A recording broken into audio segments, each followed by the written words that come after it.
Hi guys, welcome back to my YouTube channel. So I have just had an experience, a not so good experience with a particular nurse, and I don't know. Let's see, it's I don't know, it's 2:47 a.m. Okay, so today I slept early.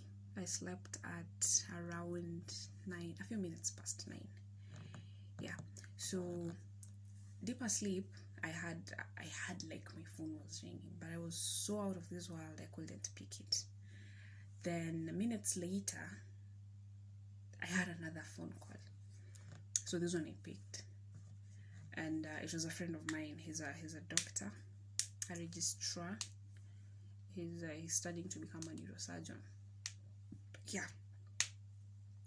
So he's in casualty right now for night shift.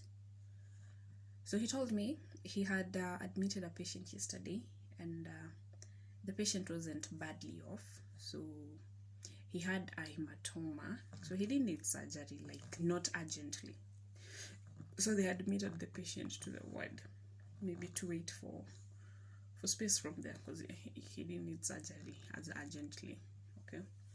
So but they had called him. They had called a colleague of his earlier on and told him that the patient was deteriorating, but the colleague didn't go, so he went.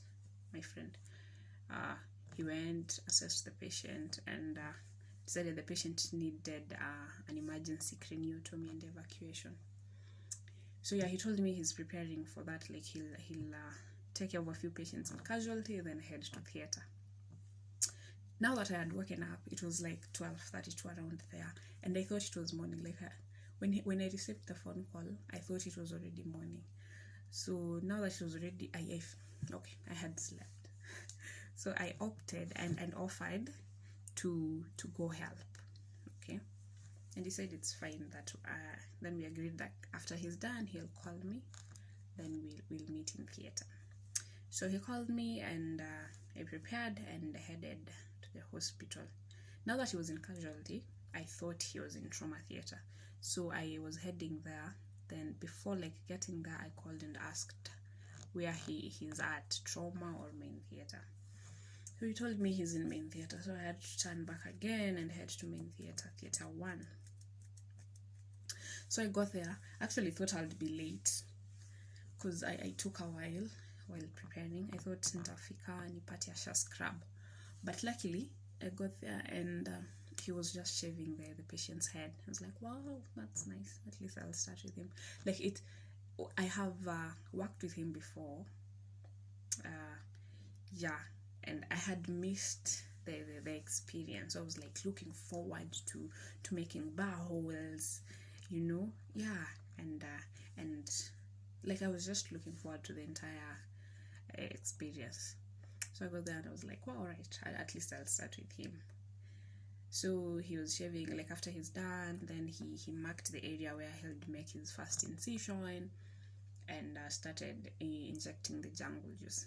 So while we were doing that, he told me that the nurse had an issue with me scrubbing. So you remember when I was about to get to trauma theater, I called him to ask where he was. So I think that's when the nurse figured that there was someone else coming, and apparently they had a conversation on the same, and the nurse was not okay with someone else scrubbing, I think. Okay, so he told me she actually has an issue with you scrubbing. So we agreed. So he told me that you'll begin with the instruments before you get to help me. I was like, that's fine. I've actually volunteered before.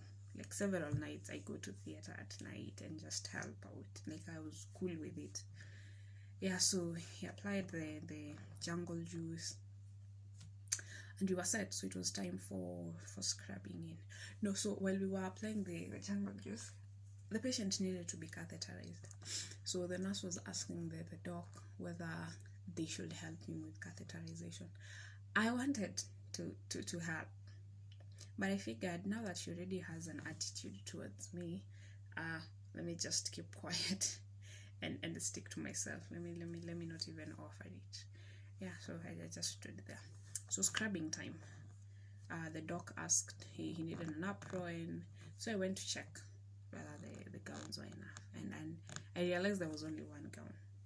So I told the doc, because the doc was telling me, Hayden, go scrub. I told him there's only one scrub, one gown, I mean. Yeah. So he asked the nurse for another gown, and and the nurse was like, Doc, there's a gown for you. Yeah. But then again, the doc was like, I need another gown.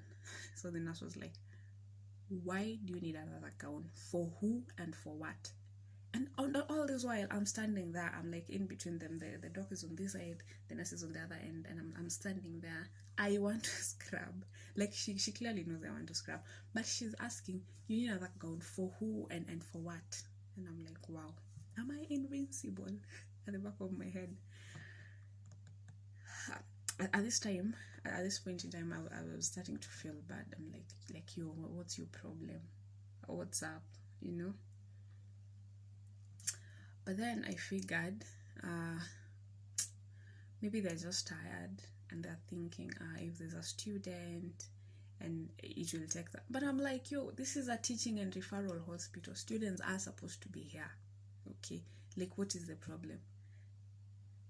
But then I was almost tearing up, but stayed strong. So I just told the doc, don't worry, doc, I'll leave. Like, after the nurse had headed to the setting area, I just told the doc, don't worry, I'll leave, and I wished him well with the surgery and headed out. But my eyes were tearing up. I'm like, what's up? What's wrong? Like, what is her issue? Why doesn't she want me to scrub, you know? Because then again, at the back of my mind, I'm like, even if it's time, like, you guys are tired and like you need this surgery to end fast, him having an assistant will actually make it faster. But I headed out, changed, and then headed back to my hostel. On the way, I'm like, I should have like asked her. I should have confronted her, gone to her and asked her, like, why do you have an issue with me scrubbing? So that at least I know what's going on here, you know, rather than me having just coming up with ideas in my head. But then again, I was like, that would have been confrontational. You wouldn't have seemed kind or respectful. I'm like, you're the qualified staff here. This is your theater, so let me just walk out. Like, before I got to my hostel, I was like, should I even turn back, go ask her what her issue is? But then I decided it is well. I'm like, in future we'll meet somewhere. Will you remember what you've done to me today? Then again, I'm like, no, Hayden, that is not the spirit of a Christian. Tenda mema nenda zako. Someone slaps you on the right, give them the left. You know, just do good. They do you wrong, do them good. Yeah, I think that's what helped me. That's why I haven't cried. I will, like, I'm actually surprised that I haven't cried. I have matured. Yeah, but that wasn't nice. Like, she totally acted like I wasn't. Like, what was her problem? It is a teaching and referral hospital. Students are supposed to be there. But anyway, I hope the surgery goes well. And within the 2 hours, the doctor estimated, and they're out of there. And they feel good. Yeah, I should sleep. Or maybe study. I don't know. Thank you for watching.